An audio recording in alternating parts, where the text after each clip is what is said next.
இத வாங்கி 1 வாரம் கூட ஆகல. ஹலோ மக்களே! அதாவது என்ன ஆச்சுன்னு பார்த்தீங்கன்னா, இந்த மைக் வாங்குனதுக்கு ஒரு டைம் தான் யூஸே பண்ணியிருக்கேன். அதுக்குள்ள சோலி முடிஞ்சிருச்சு. ஒரு நேரம் ஒரு யூ-டர்ன போட்டு டே டு டேக்கு போறோம் இந்த மைக் வாங்குறதுக்காண்டி புதுசா. போவோமா?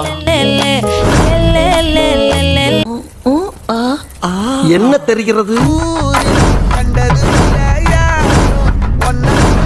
ஒருவேளை இங்கிட்டு கிராஸ் பண்ணி வந்தாச்சு. இப்போ டைம் எத்தனை பார்த்தீங்கன்னா கரெக்டா 2:30 ஆகுது. வெயில் போட்டு மண்டையை பொழக்கணும்.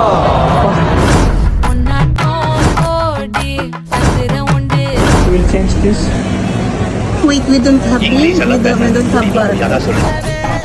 என்னாச்சுன்னா அந்த மைக் முடிஞ்சிருச்சா, அந்த மைக்கு பதிலாக நீங்கள் வேறு ஏதாவது மைக் எடுத்துக்கிறீங்க, இல்லை வேறு ஏதாவது எடுத்துக்கிறீங்க அப்படிங்கிறாங்க. என்னன்னு தெரில, பார்ப்போம். இப்போதைக்கு இந்த கடையில் ஒரு மைக்கு தான் இருக்கிற வழியில தான் கடல்லே ஒரு வழியாக எப்படியோ அந்த மைக்கை வாங்கியாச்சு. இந்த மைக்கோட ரேட் வந்து 20 dirhams. நான் கொடுத்தது வந்து 10 dirhams. மீதி பேலன்ஸ் 2 dirhams. எனக்கு பண்ணி பாருங்க புரியும். அதாவது மக்களை இதுலேருந்து நான் புரிஞ்சுக்கிட்டு